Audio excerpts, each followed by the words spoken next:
ரோகிணி ரவியும் சுருதியும் பிரிக்கிறதுக்காக பிளான் பண்ணா. ஆனால் கடைசியில் அந்த வலையில் அவளே மாட்டிக்கிட்டு முழிக்க போகிறான். சுருதியோட அம்மா கொடுத்த ஐடியாவெல்லாம் பணம் ஆசை பிடிச்சிக்கிட்டு போய் நீத்துவோட ரெஸ்டாரண்ட்டில் நீத்து என்னென்ன பண்ணுறா, ரவிகிட்ட எப்படி நடந்துக்கிறாங்கிறதெல்லாம் டீட்டெயில் கலெக்ட் பண்ணிட்டு வந்து சுருதியோட அம்மாகிட்ட ஃபோன் பண்ணி சொல்லிகிட்ருக்கிறா ரோகிணி. இந்த பிரச்சனையில் சுருதியும் ரவியும் பிரிக்கிறதுக்காக அவங்க சுருதியோட அம்மா பிளான் பண்ணிகிட்ருக்குறாங்க.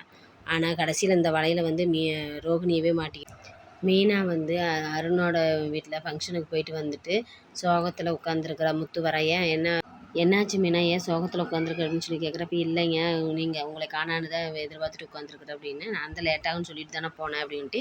சரி வாங்க சாப்பாடு எடுத்து வைக்கிறேன்னு கேட்குறப்ப, இல்லை நான் சாப்பிட்டுட்டு வந்துட்டேன் ரெஸ்டாரண்ட்லேயே. அவங்க வண்டியை நிப்பாட்டி அவங்க சாப்பிட்றாங்க, எனக்கும் பசிக்கிற மாதிரி இருந்துச்சு அதனால சாப்பிட்டேன். நீ சாப்பிட்டியான்ட்டு, நீ அதான் விருந்து சாப்பாடு நல்லா சாப்பிட்டு வந்திருப்பிய அப்படின்னு சொல்லி மீனாவை கேட்க, ஆமாங்க நல்லா சாப்பிட்டு வந்துட்டு அவங்க நல்லாவே உபசரித்தாங்க. உங்களுக்கு எனக்கு ட்ரெஸ் எல்லாம் எடுத்து கொடுத்துருக்காங்க. அருண் வந்து வரலைன்னு சொல்லி கவலைப்பட்டேன். ஆமாம் நான் வந்திருந்தா அந்த இது பிரச்சனையில் முடிஞ்சிருக்கும். நான் வராத இருக்க வரைக்கும் நல்லது தான், ஒன்றும் பிரச்சனை இல்லை. முத்து மீனாகிட்ட சொல்லுவான். சரி சத்யாவுக்கு வேலை பற்றி, ஆமாம் நான் சொல்லியிருக்கனால அந்த வேலைக்கு நாளைக்கு கூட்டிகிட்டு போகிறேன் அப்படின்னு சொன்னோன்னே, இல்லைங்க அருணாவே ஒரு வேலையை ரெடி பண்ணி கொடுத்துட்டாரு. ஏதோ ஃபைனான்ஸ்காரராமல் பெரிய பிஸ்னஸ் மேனாக அது அவர்கிட்ட ஜாயின் பண்ண வச்சுட்டாரு அப்படின்னு சொல்லிட்டு, சரி என்னோடய வேலையை அவன் பார்க்குறானா, பார்க்கட்டு எனக்கு ஒன்றும் பிரச்சனை இல்லை. அவன் தான் எதாக இருந்தாலும் பொறாமப்படுவேன், எனக்கு அப்படி இல்லை. எந்த விதத்தில் சத்யா நல்லா இருந்தால் சரி அப்படின்ட்டு முத்து நல்லா தன்னோட பெருந்தன்மையே சொல்கிறான். ஆனால் அதே அருண் வந்துக்கிட்டு முத்தை வந்து மீனா குடும்பத்துலேருந்து பிரிச்சே ஆகணும், முத்தை வந்து கெட்டவன் ஆக்கணுங்கிற எண்ணத்தில் அருண் அலைஞ்சிட்ருக்குறான். அந்த எண்ணம் நடக்கவே நடக்காது. முத்தோட நல்ல குணத்துக்கு எப்போவுமே நல்லதே தான் நடக்கும்.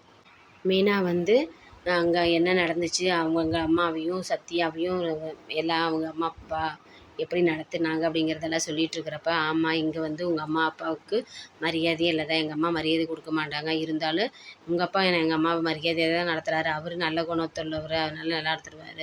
பெத்த பையனையே அவங்க எங்கள் அம்மா மதிக்க மாட்டேங்கிறாங்க, மற்றவங்களை எப்படி மதிப்பாங்க, நான் அதில் ரொம்பவே பாவம் செஞ்சவன் அப்படின்னு சொல்லிட்டு முத்து ரொம்பவே கண் கலங்குறா. அதுக்கு மீனா, கவலைப்படாதீங்க, நான் இருக்கிற வரைக்கும் நீங்கள் எதையுமே நினைக்கக்கூடாது அப்படின்னு சொல்லிட்டு மீனா முத்துக்கு ஆறுதலாகவே இருக்கிறா. எப்போவுமே நான் உங்களுக்கு சப்போர்ட்டாகவே இருப்பேன், ஆனால் அந்த விஷயத்தில் அவங்க என்னையெல்லாம் மைண்டை மாற்றிட்டாங்க. அதனால தான் நான் அப்போவுமே அவங்க செஞ்சு வச்சதுலேருந்து எனக்கு மன உறுத்தலாகவே தான் இருந்தது அப்படின்னு சொல்லிட்டு மீனா மறுபடியும் திரும்பவும் முத்துக்கிட்ட மன்னிப்பு கேட்குறா. அவங்க தங்கச்சி கல்யாணம் பண்ணி வச்சது ரிஜிஸ்டர் மேரேஜ் பண்ணி வச்சதுக்கு மன்னிப்பு கேட்குறா. ரோகிணியோட அம்மா ஆக்சிடெண்ட் ஆகி கிடக்குறாங்க. அதை வந்து முத்து பார்த்து ஹாஸ்பிட்டலில் கூட்டிகிட்டு போய் வைக்கிறாங்க. இந்த நியூஸ் தெரிஞ்சு ரோகிணி வந்து கதறி அழுதுருக்கிறத பார்த்துட்றா முத்து. என்ன இவங்களுக்கு நீ கதறி அழுகுறியே, என்ன விஷயம் அப்படின்னு சொல்லி சொல்கிறப்ப, ரோகிணியோட எல்லா ஃப்ளாஷ்பேக்குமே முத்துக்கு தெரிய வந்துடுது. இனிமேல் தான் ரோகிணியோட கதை கந்தலாக போகிறது நல்லாவே தெரியுது. ரோகிணி வந்து எனக்கு அம்மாவே இல்லை, அப்பா இல்லை, எல்லாம் இறந்துட்டாங்கன்னு சொல்லி ஒரு பொய்யை சொல்லியிருந்தேன். இப்போ அம்மான்னு சொல்லி கட்டிப்பிடிச்சி அழுகிறப்ப இது யாருங்கிறது பிரச்சனை, அடுத்த பிரச்சனை ரோகிணிக்கு ஸ்டார்ட் ஆகிருச்சு. இது அவளே வச்சுக்கிட்டு ஆப்புன்னு நீங்கள் நினச்சிங்கன்னா இந்த சேனலுக்கு லைக் பண்ணுங்கள், சப்ஸ்கிரைப் பண்ணுங்கள்.